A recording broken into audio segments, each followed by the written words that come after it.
Okay, welcome back everyone. Welcome back to the part two. We'll be taking up the match against Aston Villa in this one. This is a make or break match for Erik ten Hag as all the reports go. All the reports did talk about Erik ten Hag being given Porto as well as Aston Villa results as a barometer of where we are at and if he continues or not. The international break will be after this match. Aston Villa have started well, haven't they, Aroj? What have you seen that you liked about Aston Villa? What do you make of them?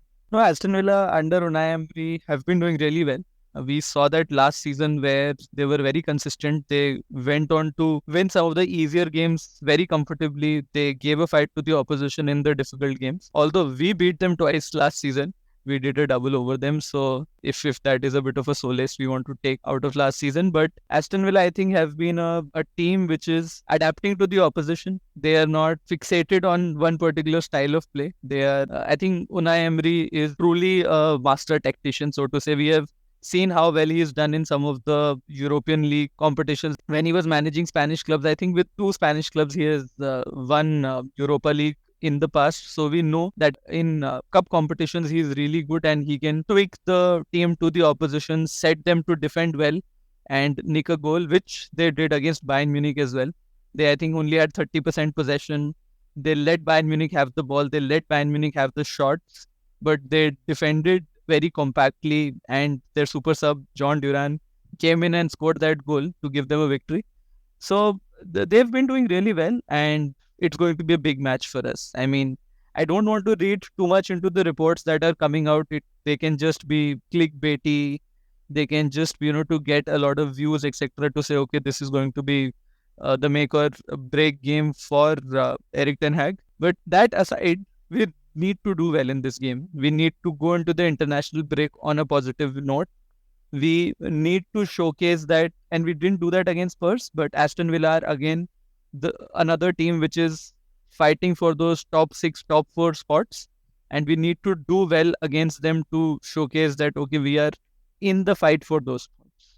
No, you're bang on about that. This does come out about a strong start of a team versus a shaky start of a big team. Villa has got 13 points out of their first 6 games. That's 4 wins, 1 draw, and 1 loss. This is the best start since, 2008, 2009. And they have been very dominant at home. The positive thing about United going there is, if I read too much into the history, we have won about 40 games at Villa Park with only 1 loss. So that is something to take. But that being said, they are a team with momentum. They are a team who are scoring goals. They are a team who do defensively decently. They have a good goalkeeper. We were comparing squads some time back, and I was of the opinion that Aston Villa are better managed and they have a better squad than ours. We specifically talked about their attack force. Right now, their attacks is just flying, isn't it? John Duran and Oli Watkins. I mean, it's a match made in heaven, isn't it? Oli Watkins till 70 minutes, and John Duran always comes up into the last 20 minutes and scores a goal. That's has been the theme of the season, hasn't it?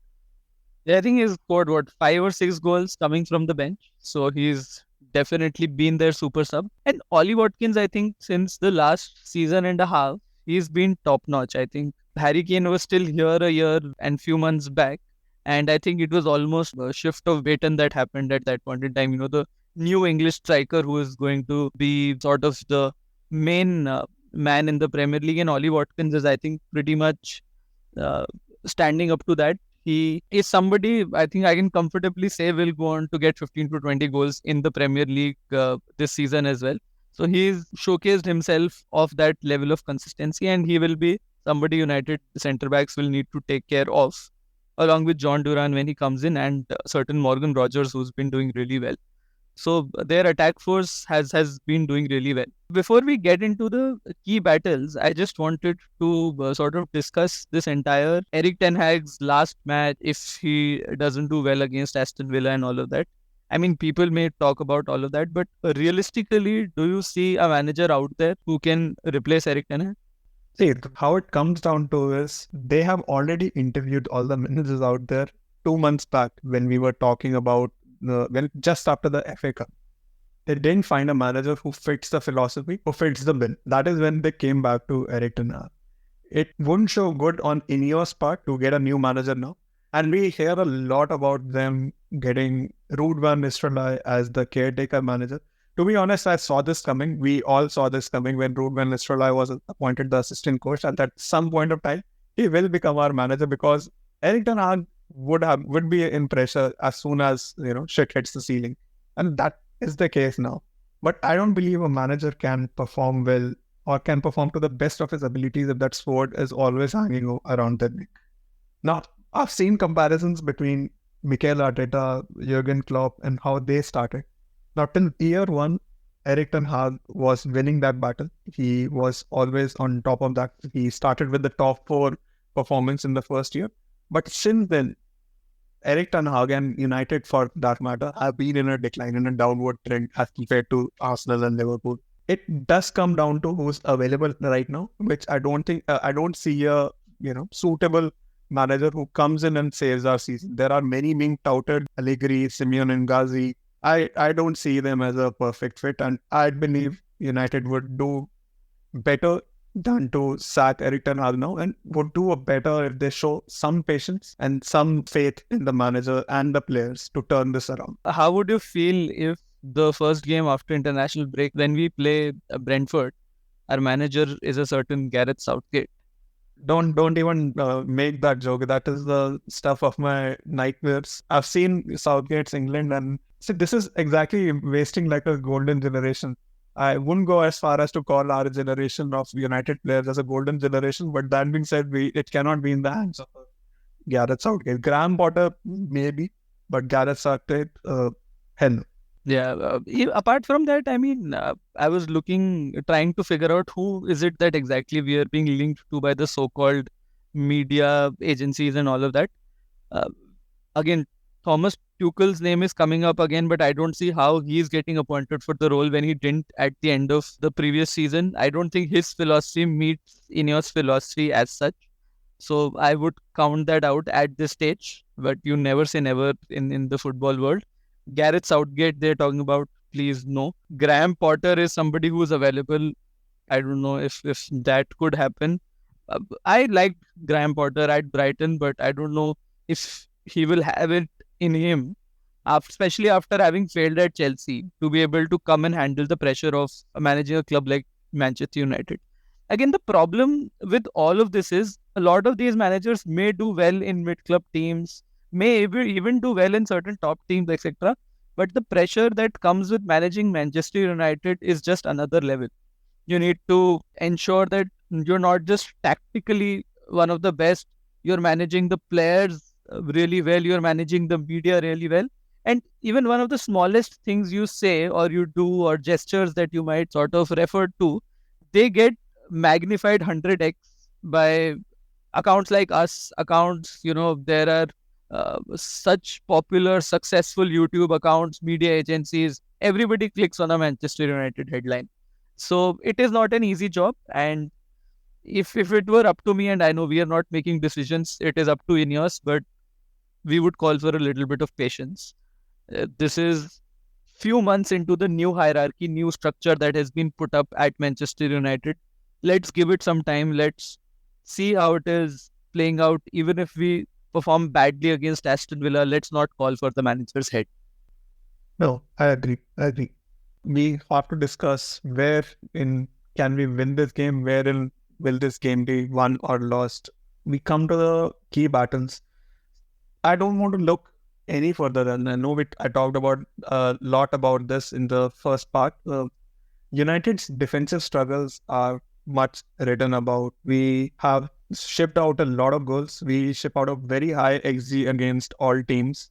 Our expected goals against is 5th poorest in the league as of now.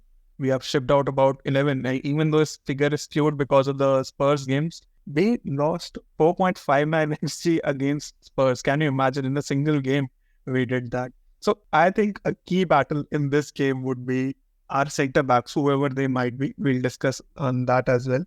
Against a very potent, a very formidable attacking force of Watkins plus Duran/Rogers. I believe that is where, if our defensive force are able to take care of these 2-3 players, That is where, according to me, is the game will be won or lost. What about you, Anuj? Where do you see this game going?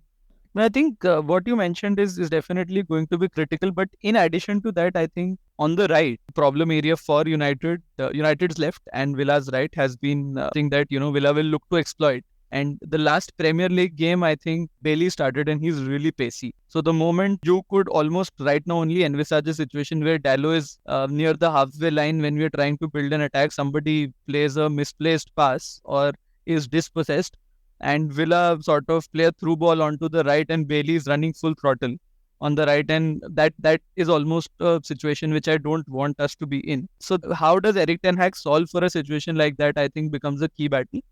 And second thing that I wanted to talk about was Villa is playing very well in the midfield. Villa is controlling midfield in all the important phases of the game. They're not doing that across 90 minutes as yet, but in important phases of the game, they're doing that well. Against Bayern Munich, if I don't remember the name of the player who started for them on the right, I think it was Jaden Bides. Yeah, he started on the right. His positioning was always central. So he was adding a number in the midfield so that they were able to add more men in the midfield and try and outmuscle Bayern Munich's midfield. And they left their right wing. They weren't attacking from the right wing then. However, in the previous Premier League game against Ipswich, what they did was Watkins was dropping deep a lot. So Watkins was almost at par with Rodgers in terms of, where they were playing in the team. And which is what was doing it was adding another man to the midfield, and Bailey and Jacob Ramsey, I think, on the left wing. They were continuing to remain wide. So their entire play is to outmuscle the opposition in the midfield, and which is where I think it will be a big, big job that Menu and maybe Ugarte, we will discuss about that, who start in the midfield for us, will have to do to protect the ball to ensure that we are not making any unnecessary errors and passing the ball to our forward players. So on that note, the team news, I read the presser of Emery. These two players are actually injured out so also tomorrow. Bailey as well as Jacob Ramsey and Onana in their midfield. These three players, even if they play, according to Emery, they won't be 100% fit. So the actual match would be against 100% of our Menu Ugarte versus 70-60% of Onana, Ramsey, and we need to win this battle, needless to say. Yes, we have to cover what our left back situation is right now. It's again shambolic. We have to have Shaw back, and what we are hearing from Eric Ten Hag now is he will be back after international break, but might not be back for the Brentford game after the international break, which to me is another setback. There were reports that he has had a setback in the recovery, which has put his schedule for a comeback, I think, delayed it by another few weeks. So I'm not surprised by that. And to be very honest, I mean, the situation is really torrid. I mean, it's surprising to me for all the right decisions Ineos has made in the transfer window. How come they didn't target a left back? But just coming to that, when Mazraoui was signed, we were very excited that he can play left back as well.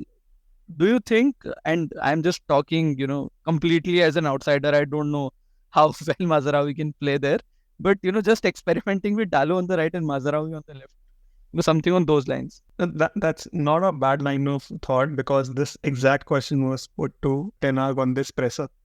That why haven't we experimented playing Mazraoui on the left and Dalot on the right?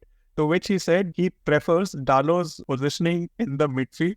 He prefers Dalot's presence in the midfield from that angle. To him, the balance is much more there when Dalot plays on that. But along with this experiment, I also believe it might be high time to give a mass start, man. I mean, we have been historically benefited from having some sort of youth injection in the team. It was the case when we had Menu introduced. It was the case when Rashford was introduced. Rashford was introduced when all of our strikers were injured in that season. Look at what he has made of himself.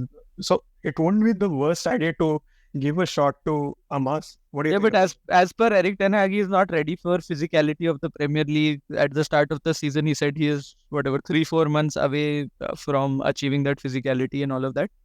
Actually, as I'm verbalizing all of these things, as you talked about the fact that Eric Ten Hag believes that Dalot fits into the midfield better when he has to invert, he believes Arias is not ready. I'm just thinking that there is a lot of rigidity in the thought process. I mean, that rigidity is good when you're doing well. But when you're in a situation when, things are not going your way, you need to try up new things. You need to figure out, you need to maybe experiment a little. You need to try different options and also be a little pragmatic. You want to set up a style of play, etc. Great. But you also need to win matches. And now I think I'm just repeating myself. But I think we tactically need to be a little more pragmatic as well. And I hope some of that pragmatism comes through in this game and we are able to get a result. Result wise, what are we talking? It will be a sneaky win, even if we get it, don't you think? It will be a 1-0, according to me, 1-0 or 2-1 at best if we can get out of this game alive.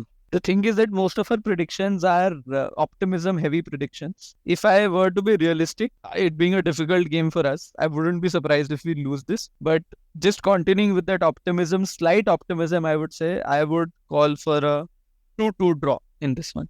With scorers being? So, scorers, I think Rasmus Højlund maybe scores another one. He also likes to, go on a bit of a run. He has scored one already. And in fact, the same scorers, apart from Harry Maguire, Rashford and Højlund. So, No, I agree with the scorer part of it. Let's break down on what might be the predicted lineup, what might be the lineup which Erik Ten Hag chooses for this one. I still think the most mobile centre-back pairing, the most secure centre-back pairing which we have will be Licha and De Ligt. I say give them one more game, see what they have in them. Because it doesn't benefit anyone from chopping and changing the centre-back pairing a lot. We did that a lot last season and we saw what was the result. Not that this season has been any good, but we still feel that when you mentioned it, that when Licha plays well, United plays well.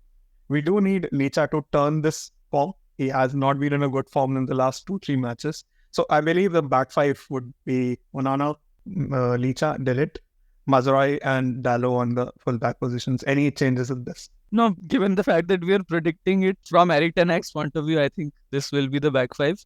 I may not agree with that completely. Maybe just shift it around. Change? Maybe just shift it around, play Mazraoui on the left, Dalot on the right for a change. Keep the centre-back pairing, I agree, although they haven't been great, but I would keep De Ligt and Licha. So yeah, I wouldn't change the personnel as such, but maybe just play Mazraoui on the left. Does Maguire make a case of starting after being Erik Ten Hag's savior in the last match? It was great that he came on and scored the goal and all, but given the kind of speed some of the wingers at Villa have, and even Morgan Rogers, Ollie Watkins, I would prefer De Ligt to play this one. Hopefully he can just not get outmuscled by the centre forwards like he did in the Europa League game. Okay, talking about midfield, even the midfield almost felt like there is a bit of a rotation going on with Casemiro playing and Ugarte being benched. So I think Ugarte makes a comeback for this one, and Menu hopefully is fully fit. He did travel with the squad. I think he was on the bench for the previous one as well. So Menu plays in the midfield. Mount, we don't know if he's fit for this one. If he is, maybe he plays at 10. Or maybe I would even go on to say maybe play Eriksen. I just don't want to predict Bruno in the playing 11 today. I mean, I know it doesn't make a difference, but that is something that I would want to do. For all we know, he will play, but I don't want to predict him in my 11. So it will be Ugarte, Manu, Eriksen in the midfield for me. What about you? I agree with the Ugarte and Bruno part of it. Bruno, I think, will be starting. I don't see Ten Hag dropping is one of his most creative players. And do think Mount can come up for Menu though. We started at the starting of the season that Mount was very paramount to our pressing patterns. So I think this might be a good chance to experiment. Ugarte, Mount and Bruno. These three might go well together. These three might just have the balance that we are looking for. That does leave Ugarte to do a lot of defending. But I do believe that Mount has it in him to be a box-to-box midfielder, wherein he can defend, wherein he can break chances, as well as do some magic at the other side. So that is one pairing which I might want to see.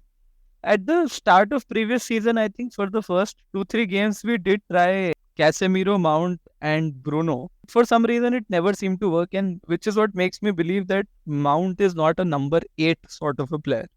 So I unless think we were looking for Casemiro. Casemiro might have been the problem in that one.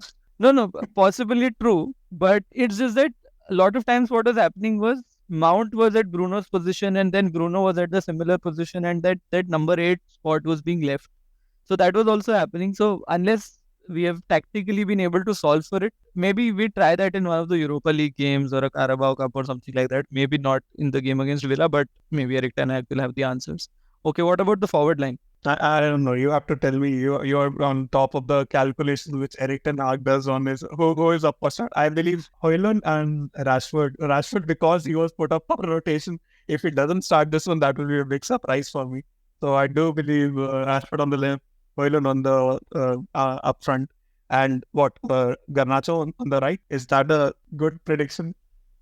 I believe so. Even I would have gone for that, considering the fact that, although Ahmad was really neat with his game, he didn't do anything outstanding. He didn't create as much. He was very solid in terms. In fact, I was looking at the passing accuracy. I think he made 24 passes, and all of them were accurate passes. They went on to other United players. All said and done, he didn't bring in that attacking flair. So I think Garnacho starts. Rashford, as you said, I think after having been rotated at the end of 45 minutes starts. And Højlund again, I think had a good start, had 60 minutes. He should be starting this one as well. Brilliant, brilliant. All right, that brings us to an end of the episode for the review of Aston Villa. God bless Manchester United. God bless Erik ten Hag. Good luck to the team. I hope we see Erik ten Hag in the driving seat even when we meet him next. On that note, please do like, share, and subscribe. Please do give us feedback on all platforms like you always do.